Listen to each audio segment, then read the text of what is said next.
الحمد لله رب العالمين والعاقبة للمتقين والصلاة والسلام على رسوله محمد وآله وأصحابه أجمعين أما بعد أعوذ بالله من الشيطان الرجيم بسم الله الرحمن الرحيم من عمل صالحا من ذكر أو أنثى فلنحيينه حياة طيبة صدق اللہ العظیم۔ میرے عزیز مسلم اقوام کی تنزلی اور غیر مسلم اقوام کی ترقی کی وجوہات کیا ہے، تو اس بات کو سمجھ لینا ضروری ہے کہ یہ دنیا اسباب کی دنیا ہے۔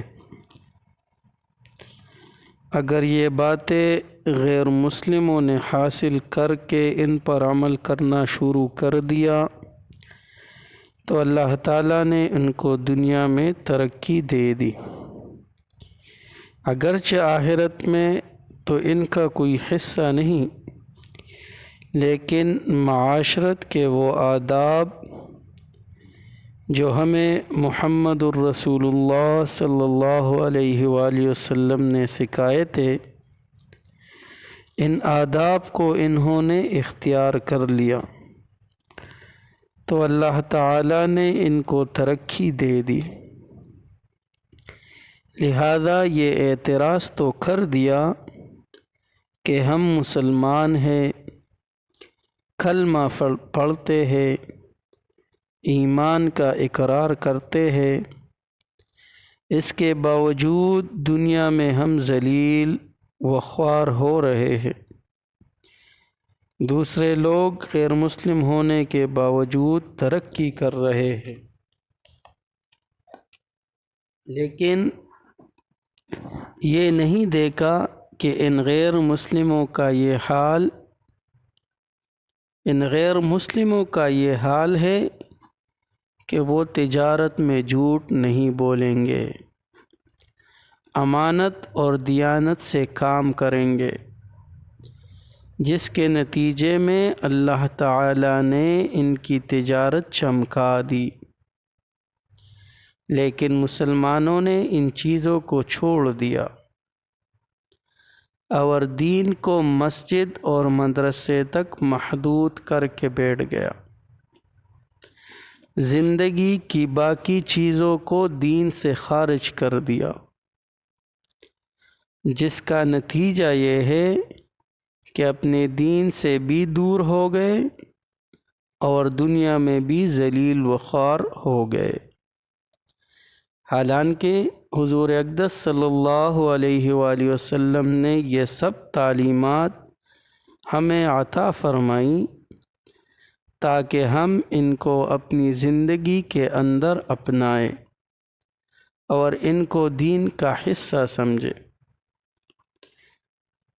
حضور اقدس صلی اللہ علیہ وسلم کی سنتوں کی اتباع میں، آپ کی سنتوں کی تعمیل میں ان حضرات صحابہ نے دنیا بھر میں اپنا لوہا منوایا، اور آج ہم پر یہ خوف مسلط ہے کہ اگر فلاں سنت پر عمل کر لیا تو لوگ کیا کہیں گے، اگر فلاں سنت پر عمل کر لیا تو دنیا والے مذاق اڑائیں گے، یورپ ممالک مذاق اڑائے گا، فلاں ملک والے مذاق اڑائیں گے۔ اس کا نتیجہ یہ ہے کہ ساری دنیا میں آج ذلیل ہو رہے ہیں ہم۔ آج دنیا کی 1/3 آبادی مسلمانوں کی ہے، آج دنیا میں جتنے مسلمان ہیں اتنے مسلمان اس سے پہلے کبھی نہیں ہوئے، اور آج مسلمانوں کے پاس جتنے وسائل ہے اتنے وسائل اس سے پہلے کبھی نہیں ہوئے۔ لیکن حضور علیہ الصلاۃ والسلام نے فرما دیا تھا کہ ایک زمانہ ایسے آئے گا کہ تمہاری تعداد تو بہت ہوگی، لیکن تم ایسے ہوگے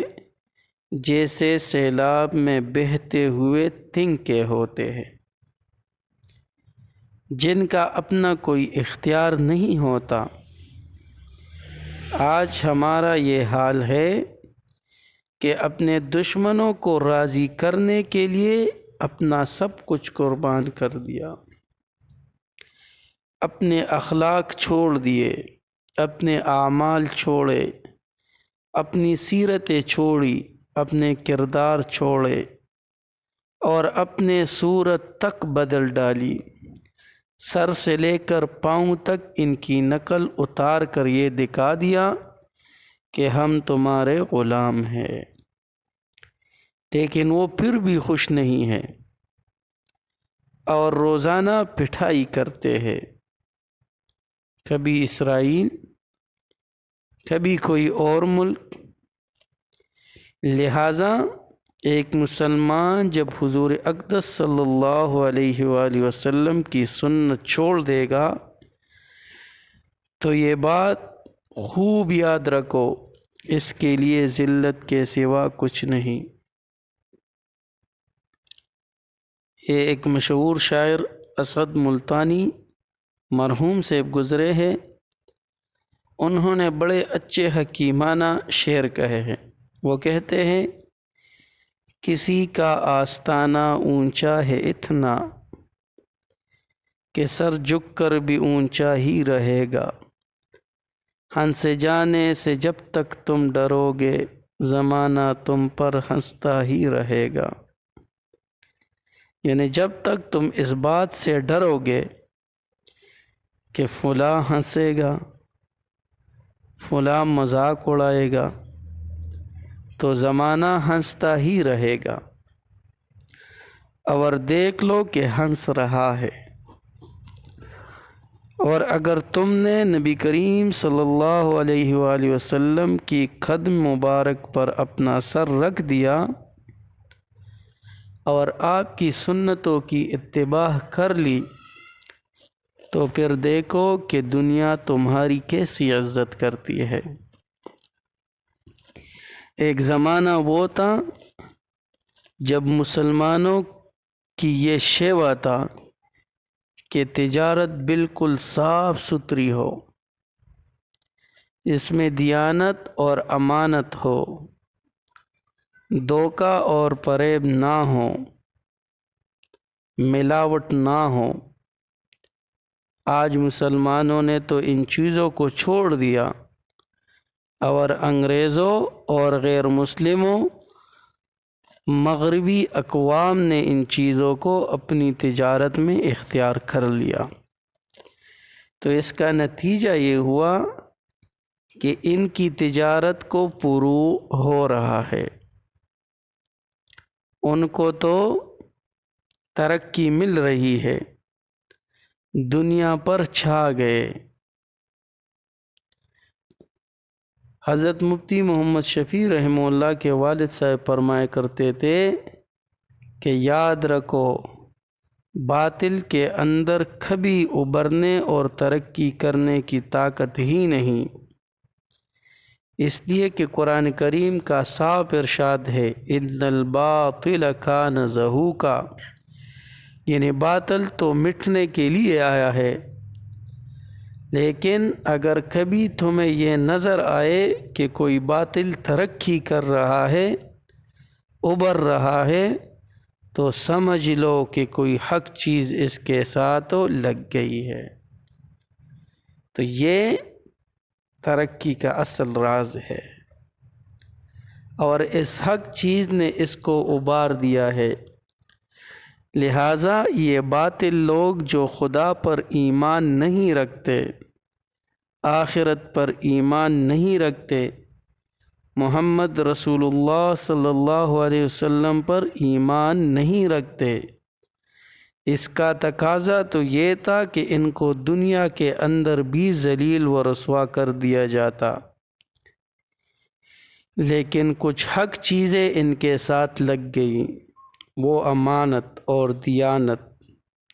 جھوٹ سے پاک، ملاوٹ سے پاک،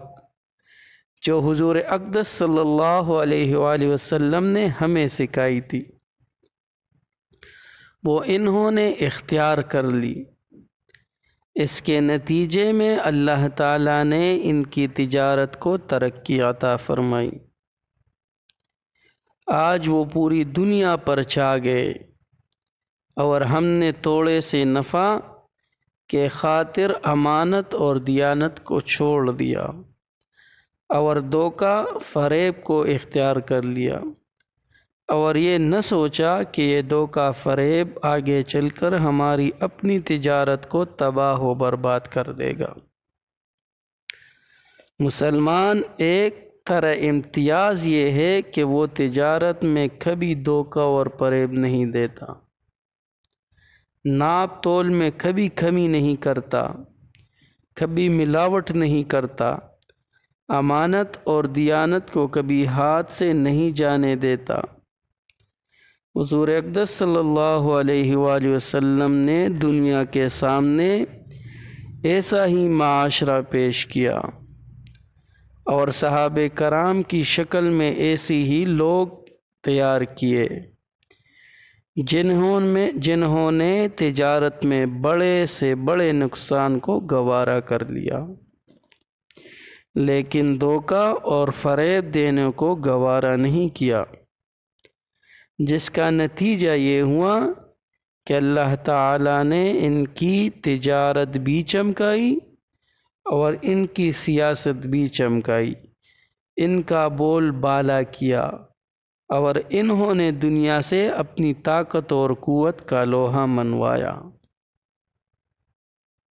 آج ہمارا حال یہ ہے کہ عام مسلمان نہیں، بلکہ وہ مسلمان جو 5 وقت کی نماز پابندی سے ادا کرتے ہیں، حاجی صاحب ہے، تبلیغی صاحب ہے، دیندار صاحب ہے، لیکن جب وہ بازار میں جاتے ہیں تو سب احکام بھول جاتے ہیں۔ گویا کہ اللہ تعالیٰ کے احکام صرف مسجد تک کے لیے ہے، بازار کے لیے نہیں۔ تو میرے محترم، اللہ کے لیے اس فرق کو ختم کرے، اس فرق کو نکالے، اور زندگی کی تمام شعبوں میں اسلام کے تمام احکامات کو پورا ادا کرے، بجا لائے۔ تو یہ وہ اصل وجہ ہے کہ آج اگر غیر مسلم